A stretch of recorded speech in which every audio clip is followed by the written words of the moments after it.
The Garmin Forerunner 255 Music is a watch that's specifically aimed at runners. The Forerunner family is an extensive family with the likes of Forerunner 55 and 165 on the lower end to the Forerunner 965 on the higher end. The Forerunner 255 Music, it's the happy medium when it comes to specs and prices. Before we go into the review, let's talk pricing of the watch. When it first launched, it retailed for £349 or $399.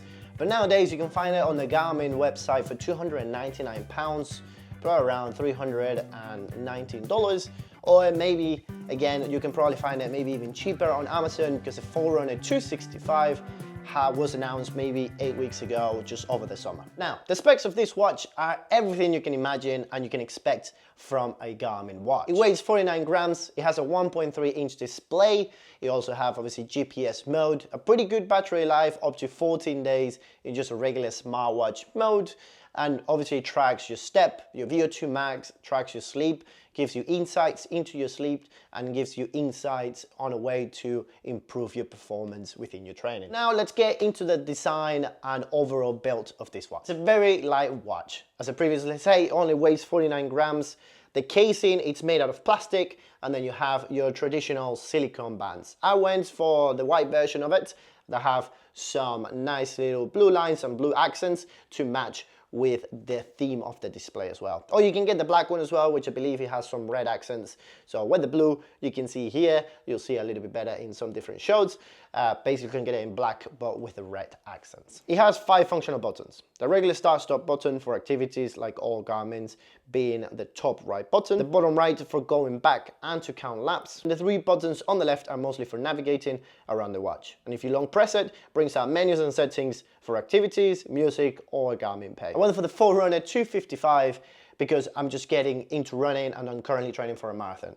And so far it's been a great watch. This is a really nice watch to wear every day, all day, and all night. Obviously by the weight, but also the size is a pretty decent size. So it's a 46mm watch, which I was used to it because I've been wearing a 42mm watch, which is my G-Shock. But then now that I'm wearing this every single day, I wanted something to be light and to be comfortable. And this for sure is quite comfortable. The watch has a resolution of 260 by 260 pixels and is sunlight visible. Basically means that at direct sunlight is still incredibly visible and it's still incredibly easy to read. And I can vouch for that because I've been doing a lot of running over the summer in direct sunlight and it's been very easy just to look at it and be able to read it right away. It's also a non-touch screen, so you can touch the screen and navigate through it, which actually I do enjoy this on this watch. And this is something that I did mention on the Fenix 6X Pro, and I do enjoy smartwatches that don't have a touch screen because it's much easier not to, one, mess up your training or mess up your activity.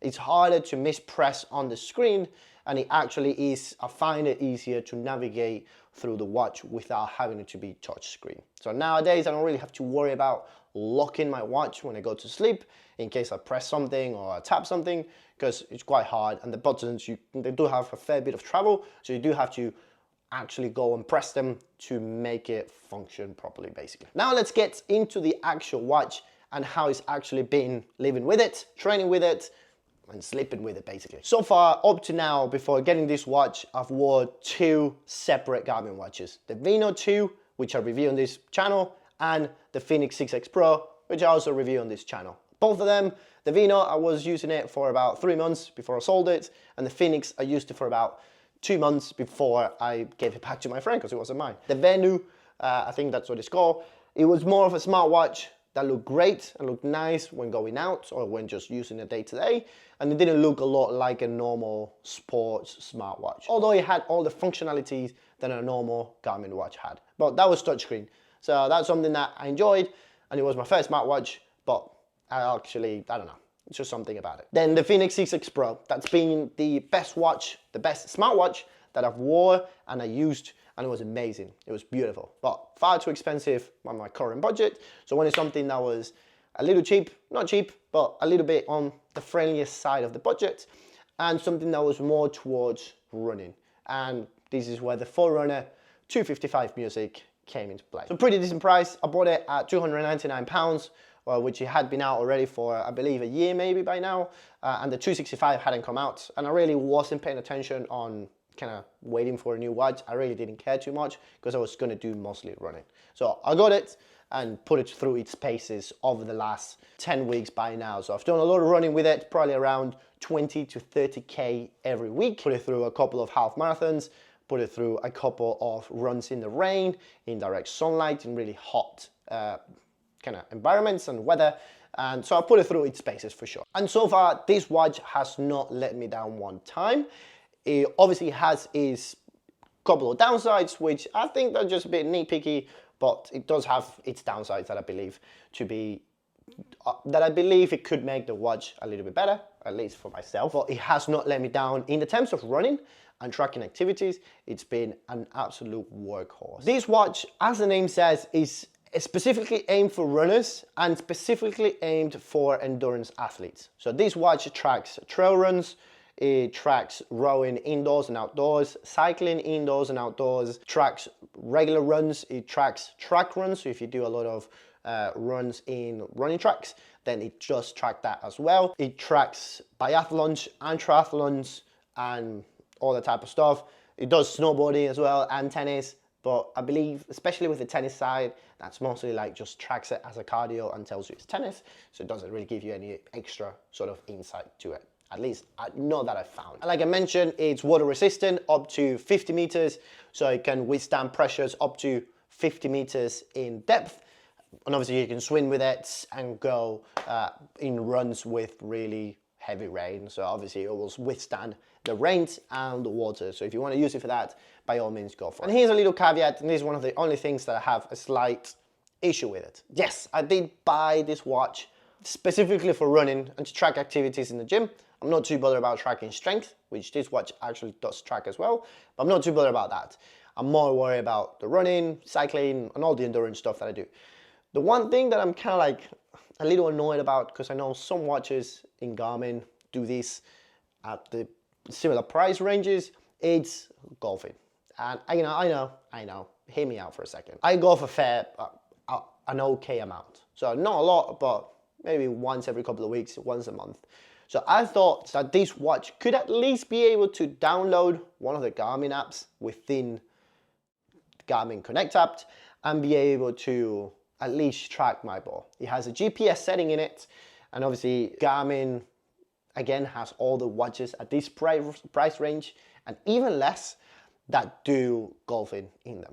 So this is kind of like one of the things that I'm sure it's able to it, and it's in the software, and it's just Garmin not giving it to us, basically. It's almost like, if you think about it, like Tesla, that apparently all the Teslas have the self-driving mechanisms and software built into the Tesla, but it's just basically Tesla, the company, not wanting to toggle that on their part, unless you pay an extra.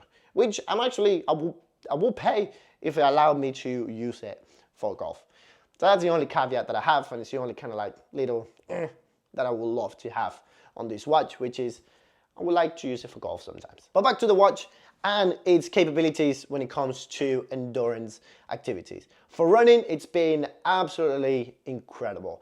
I believe the pacing, the timings, and sometimes the heart rates have been pretty solid when it comes to accuracy and the speed of it, how it kind of like updates through your runs, and it kind of keeps up with you, and it basically just kind of refreshes the pace rates pretty quickly. So the times that I've been out running, I've put it through a half marathon once, and I've put it through multiple over 12K runs, and it's been absolutely fantastic. Heart rate's been pretty solid. Sometimes it's kind of like I don't feel very comfortable with it in terms of the accuracy with it, but that, I feel like that just comes from having this sensor on your wrist and not on your chest. But in terms of the pacing and how quickly it changes depending on how quickly obviously you're running, it shows it to you pretty fast and pretty immediate. One thing that is really impressive about this watch is the GPS and how quickly it picks up the GPS when you're going out for your run. It literally takes somewhere between 3 to 15 seconds, closer to 10 seconds, maybe less than 10 seconds, to pick up the GPS so that you can go out for your run right away. I've used watches in the past that the GPS takes a while to pick up, so you can go on your run or your walk. So this watch is incredible for that. It really picks up the GPS incredibly quick. One thing I've not tested on this watch, and I'm just gonna skip over pretty quick, it's the music feature. But if you wanna know a little bit about the music feature, obviously you can download the music feature. You can use YouTube Music, you can use Yeezys or Visas, whatever it's called, or you can use Spotify. The watch has 4 gigs of memory, which obviously uses to save the activities and all that stuff, but it can help you and save up to 500 songs within the watch. Obviously you can connect your headphones to the watch as well, so you can listen to music while out on your run. Let's talk about battery life. This is another quick section of the video because we know that Garmin is the best, maybe the king of battery life when it comes to smartwatches. You can get up to 14 days in just your standard smartwatch mode. You can get up to 6.5 hours with GPS and music on, or you can get up to 33 hours with just the GPS. What I found out in my real life testing is that this watch will last me between 6 to 8 days in a single charge. That's getting done about 2 to 3 runs a week. 2 of those runs are gonna be on the lower, kind of like below 40 minutes, still using GPS mode, never using the music mode. And then one of those runs would be using it past the hour to past the hour and a half. Also tracking my strength sessions. I kind of track them just as cardio, just to load them as activities, and that doesn't include any sort of GPS, so it just tracks the time and my heart rate, and using it obviously every day as my normal smartwatch. And really is something that we come to expect from Garmin, and they keep delivering when it comes to battery life. And really, this watch has been an absolute workhorse for myself.